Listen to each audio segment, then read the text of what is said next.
Nous estimons que ce n'est pas une urgence. Il faut d'abord s'occuper du social des Congolais.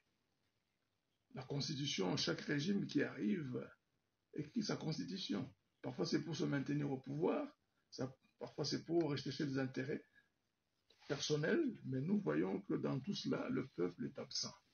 Alors nous nous disons, avant d'envisager la révision, le changement de la constitution, qu'on s'occupe d'abord du social de Congolais. Qu'ils aient de l'eau à boire, de l'eau potable, qu'il y ait du courant, qu'il y ait de routes pour faciliter la voie de communication. Voilà, donc ce sont là des préalables que nous présentons avant de passer à l'étape de la révision, le changement de la Constitution. Nous sommes témoins de ces souffrances. Nous ne pouvons pas ne pas le dire. Ça fait partie de notre vocation, la dimension prophétique. Vous voyez, au baptême, nous sommes unis au Christ qui est prêtre, roi et prophète. Donc c'est le rôle de l'Église de dire ce qui ne va pas. Ce n'est pas, la politique, c'est quoi? C'est la construction de la cité, mais nous la construisons ensemble, cette cité. Ce n'est pas l'apanage d'un groupe. Donc nous ne pouvons pas nous taire quand ça va mal. Et quand ça va bien aussi, nous félicitons tout le bien qui est fait. Nous le disons.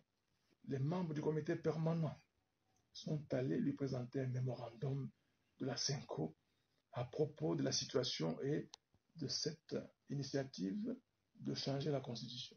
C'est que tout le monde peut craindre parce qu'on ne sait pas d'abord, on ne connaît pas les articles qui doivent être changés. Il y a des articles verrouillés. Il ne faut pas qu'on y touche.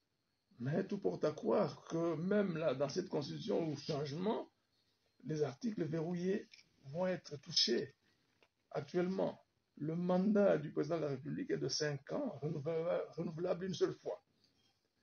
Alors, si on ouvre cet article-là, on peut tout craindre, parce qu'on peut aussi aller vers une dictature, ce qui n'est pas souhaitable pour notre pays.